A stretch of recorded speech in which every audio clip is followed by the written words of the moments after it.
Hello everyone, welcome back to the new video. तो ये है हमारा lecture number 3 of theory of computation.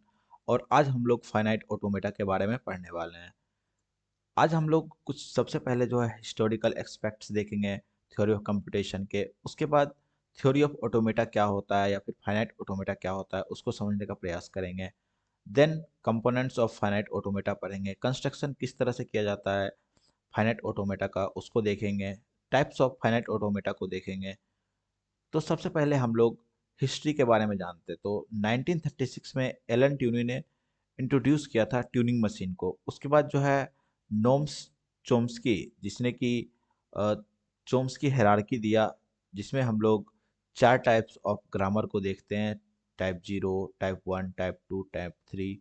ये जो है 1956 में किया गया था। देन 1959 रेविन एंड स्कॉच ने फाइनाइट ऑटोमेटा को इंट्रोड्यूस किया था। देन पुश डाउन ऑटोमेटा का यूज जो है 1960 में हुआ था। देन लीनियर बाउंडेड ऑटोमेटा का इंट्रोड्यूस किया गया था। नाउ यदि हम बात करें मॉडर्न इम्पैक्ट के, क्या इम्पैक्ट्स रहने वाले हैं फाइनाइट ऑटोमेटा के रियल लाइफ में, तो इसका जो है यूज कंपाइलर डिजाइन में किया जाता है, आर्टिफिशियल इंटेलिजेंस में किया जाता है, एनएलपी में इसका यूज किया जाता है, एंड सॉफ्टवेयर वेरिफिकेशन में भी इसका यूज किया जाता है, पैटर्न मैचिंग मीन्स रेजेक्स में भी हम इसका यूज करते हैं। अब हम लोग फाइनाइट ऑटोमेटा के बारे में जानते हैं। फाइनाइट ऑटोमेटा बेसिकली एक ब्रांच है थ्योरी ऑफ कंप्यूटेशन का, जिसमें कि हम लोग स्टडी करते हैं abstract machine with limited memory को। एंड इसका जो फोकसेज होता है रेगुलर लैंग्वेजेस पर। एंड इसका यूज जो है मैथमेटिकल मॉडल में किया जाता है टू रिप्रेजेंट कंप्यूटेशन। एंड इसमें ये जो हेल्प करता है understanding pattern matching and lexical analysis को। एंड ये जो है फाउंडेशन रखता है कंपाइलर डिजाइन का। बेसिकली फाइनाइट ऑटोमेटा एक जो है मैथमेटिकल मॉडल ऑफ कंप्यूटेशन है with finite number of states. Means एक मैथमेटिकल मॉडल जिसमें कि फाइनाइट नंबर्स ऑफ स्टेट्स हो, मीन्स किसी में 4 स्टेप्स, किसी में 6 स्टेप्स, इस तरह से कुछ स्टेजेज होते हैं। तो फाइनाइट नंबर ऑफ स्टेजेज रहते हैं, तो वो फाइनाइट ऑटोमेटा के अंदर आता है। यह जो है रेगुलर लैंग्वेजेस को एक्सेप्ट करता है। एंड देर आर 5 कंपोनेंट्स, या फिर बोल सकते हैं there are 5 states of there are 5 components of finite automata. सबसे फर्स्ट जो होता है इनिशियल स्टेट, जिसको कि हम लोग क्यू नोट से रिप्रेजेंट करते हैं। देन सिंबल्स होते हैं, इसको एप्सिलॉन या फिर सिग्मा से हम लोग डिनोट करते हैं। देन सेट ऑफ स्टेट होता है, जिसको कि क्यू से डिनोट करते हैं। देन ट्रांजेक्शन फंक्शन होता है, जिसको कि डेल्टा से डिनोट करते हैं। देन फाइनल स्टेट, जो इसको कि हम लोग डिनोट करते हैं कैपिटल एफ से। तो ये जो है कुछ कंपोनेंट्स होते हैं, 5 कंपोनेंट्स। इसको याद रखना बहुत ही ज़रूरी है। एंड इसके कुछ ये जो नोटेशन है इसको भी याद रखना बहुत ही ज़रूरी है। इसको समझ गए तो आपको आगे क्वेश्चन सॉल्व करने में काफ़ी आसानी रहेंगे। नेक्स्ट हम लोग जो है कुछ रियल लाइफ एग्जांपल से इस फाइनाइट ऑटोमेटा का समझने का प्रयास करते हैं। तो आप किसी भी कंप्यूटर या फिर फ़ोन को स्टार्ट करते हो तो आप क्या करते हो? तो सबसे पहले जो है आप स्टार्ट पर क्लिक करोगे। स्टार्ट पर क्लिक करते ही जो है आपका क्या परफॉर्म होगा, आप सबसे पहले जो है स्टार्ट पर क्लिक करते ही रोम के अंदर वो पहुंचेगा एक्शन। रोम के अंदर क्या होता है, हमारा बूट स्ट्रैप लोडर होता है। बूट स्ट्रैप लोडर का क्या काम होता है, basically it is a type of program which is responsible to find out what operating system do we have in this computer. It means हमारे कंप्यूटर के अंदर या फिर फ़ोन के अंदर कौन सा ऑपरेटिंग सिस्टम है उसको फाइंड करने का काम जो है हमारा बूट स्ट्रैप लोडर करता है। एंड बूट स्ट्रैप लोडर जो है सबसे पहले मेन मेमोरी के अंदर जाएगा और ओएस को फाइंड करने का ट्राई करेगा। देन उसके बाद वो जो है सीपीयू के अंदर जाएगा, ओएस को फाइंड करेगा। देन हमारा सेकेंडरी मेमोरी के अंदर जो ओएस रहता है, वह वहाँ से बूट स्ट्रैप लोडर जो हमारा मेन मेमोरी के अंदर जाएगा। एंड यहाँ से जो है हमारा बूट स्ट्रैप लोडर सीपीयू के अंदर जाएगा। देन यहाँ से हमारा जो है फाइनली एक सिस्टम ओपन होगा एंड हमारा जो है स्क्रीन पर माइक्रोसॉफ्ट विंडो या फिर आपका जो है आईओएस का है तो एप्पल का लोगो दिखेगा। तो फाइनली इतने सारे स्टेप्स के बाद जो है हमारा सिस्टम ओपन होता है। एंड ये जो सारा सिस्टम्स, ये जो हमारा हमारा सारा स्टेप्स परफॉर्म हो रहा है, इसी को हम लोग फाइनाइट ऑटोमेटा कहते हैं। तो ये जो हमारा स्टार्ट है इसको हम लोग क्यू नोट से डिनोट करते हैं। जैसा कि अभी हमने 5 कंपोनेंट्स पढ़ा, इसको जो हम लोग क्यू नोट से डिनोट करते हैं। देन ये जो हमारा फाइनल स्टेट है माइक्रोसॉफ्ट विंडो जहाँ पर ओपन हुआ है, इसको हम लोग कैपिटल एफ से डिनोट करते हैं। एंड हमारा क्या है लैंग्वेजेज, लैंग्वेजेज जो है वह सिग्मा से हम लोग इसको डिनोट करते हैं यहाँ पर। लैंग्वेजेज क्या हो गया, यहाँ से जो यहाँ हमने परफॉर्म किया ये जो हमारा लैंग्वेजेज हो जाएगा। एंड सेट ऑफ स्टेट्स क्या होते हैं, set of states basically initial to final, means ये जो स्टार्ट से हम लोग यहाँ पर फाइनल यहाँ तक आए हैं, ये हमारा सेट ऑफ स्टेट्स में गिना जाएगा।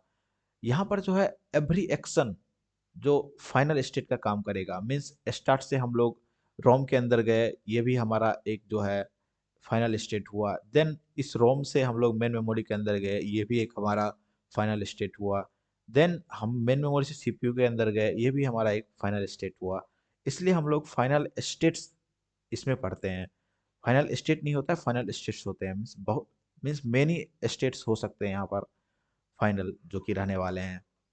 तो इस पूरे होल प्रोसेस को हम लोग बूटिंग के नाम से जानते हैं। एंड ट्रांजिशन फंक्शन क्या होता है, reading some input and switching from one state to another state, means one state जो हम लोग अनदर स्टेट में ट्रांसफर करते हैं, इसे हम लोग ट्रांजिशन फंक्शन कहते हैं।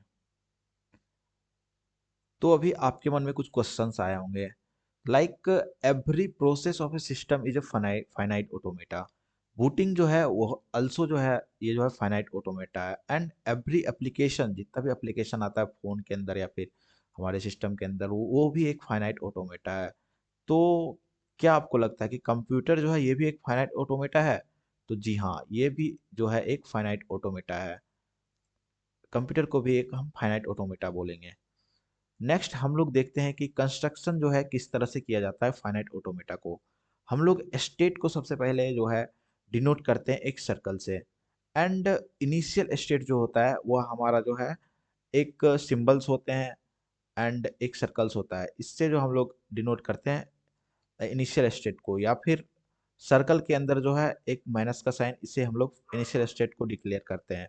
फाइनल स्टेट को डिक्लेयर जो हम लोग करते हैं कंसेंट्रिक सर्कल से, मीन्स एक और सर्कल इसके अंदर आ जाएगा, तो कंसेंट्रिक सर्किल से हम लोग जो है फाइनल स्टेट्स को डिक्लेयर करते हैं, या फिर प्लस का साइन आ जाएगा तो इससे हम लोग जो है डिक्लेयर करते हैं फाइनल स्टेट को। तो ये जो है बेसिक सा चीज़ें हैं जिसको कि आपको समझना पड़ेगा। एंड ट्रांजिशन को जो हम लोग डिनोट करते हैं जैसे क्यू नोट हमारा जो इनिशियल स्टेट हो गया, और क्यू वन हमारा जो है फाइनल स्टेट हो गया, तो इसको हम लोग एरो से डिनोट करते हैं। नेक्स्ट हम लोग देखेंगे कुछ एग्जांपल्स, लाइक यहाँ पर एक एक क्वेश्चन है। आप एक ड्रॉ कीजिए, कंस्ट्रक्ट कीजिए फाइनाइट ऑटोमेटा, हमारा सिंबल दिया हुआ ए और बी, और एक आपको एक ऐसा डायग्राम बनाना है जो कि एक्सेप्ट करे ए प्लस बी। तो ए प्लस बी पर स्टार्ट ये क्या है, क्लीन क्लोजर। क्लीन क्लोजर का क्या काम होता है, क्लीन क्लोजर जो बेसिकली जीरो में जीरो को भी डिनोट करता है, साथ एक्सेप्ट करता है। यहाँ पर क्या हो जाएगा, ए यदि जीरो होता है हमारा तो ये जो है बी भी बन सकता है, और यदि बी जीरो होता है तो ये हमारा क्या बन सकता है, ए भी बन सकता है। एंड यह जो है ए प्लस बी पर होल स्टार, ये जो है बेसिकली यूनिवर्सल स्टेट का काम करता है। तो इसको हम लोग किस तरह कंस्ट्रक्ट करेंगे, तो बेसिकली ये जो हमारा क्या हो गया initial state. And initial state ये हमारा हो गया, ये क्या एक्सेप्ट करेगा, ए भी एक्सेप्ट कर सकता है, ये बी भी एक्सेप्ट कर सकता है, ये है ना। एंड यही हमारा क्या हो जाएगा फाइनल स्टेट हो जाएगा, तो ये क्या हो जाएगा कॉन्सेंट्रिक सर्किल। तो इसको फाइनली हम लोग कैसे बनाएंगे, एक ये हमारा जो है इनिशियल स्टेट और ये हमारा फाइनल स्टेट। एंड इसी पे हम लोग जो है ए प्लस ए और बी को डिनोट करेंगे, तो ये हमारा जो है फाइनली कंस्ट्रक्शन हो गया ए प्लस बी का होल स्टार का। एंड जो स्ट्रिंग होता है वह जो है एक्सेप्ट करता है फाइनाइट ऑटोमेटा का, means string is accepted by finite automata if it's in at a final state is it will reject. मतलब जो स्ट्रिंग है हमारा इन करेगा फाइनाइट ऑटोमेटा, उसी को एक्सेप्ट करेगा, वरना जो है रिजेक्ट कर देगा उसको। नेक्स्ट हम लोग कुछ टाइप्स ऑफ फाइनाइट ऑटोमेटा देखने वाले हैं। फाइनाइट ऑटोमेटा बेसिकली दो टाइप्स के होते हैं। सबसे फर्स्ट जो होता है finite automata with output, and दूसरा होता है finite automata without output. With output में जो है दो टाइप के होते हैं, Moore machine and Mealy machine. And without output जो है दो टाइप के होते हैं, डीएफए और NFA. DFA means deterministic finite automata and NFA means non deterministic finite automata. तो हम आगे की वीडियो में हम लोग जानेंगे कि फाइनाइट ऑटोमेटा मतलब एनएफए क्या होता है, डीएफए क्या होता है, मोडे क्या होता है, मिले क्या होता है, इन सब के बारे में डिटेल से हम लोग आगे पढ़ेंगे। तो आज की वीडियो में हमने सबसे पहले फाइनाइट ऑटोमेटा के बारे में जाना, देन हमने कुछ रेगुलर लैंग्वेजेस के बारे में जाना, उसके बाद सिंबल्स के बारे में जाना एंड कहाँ कहाँ पर यूज किए जाते हैं रेगुलर लैंग्वेजेस को, उसके बारे में जाने। तो रेगुलर लैंग्वेजेस का जो है रियल लाइफ का एग्जांपल का बात करें तो जैसे आपका जो है एटीएम कार्ड में चिप चिप होता है, उसमें भी हम लोग जो है यूज करते हैं regular languages means finite automata का। एक्सीलेटर जो आप देखते हैं उसमें भी हम लोग यूज करते हैं फाइनाइट ऑटोमेटा का। तो आज के वीडियो के लिए इतना ही, मिलते हैं नेक्स्ट वीडियो में, तब तक के लिए बाय बाय।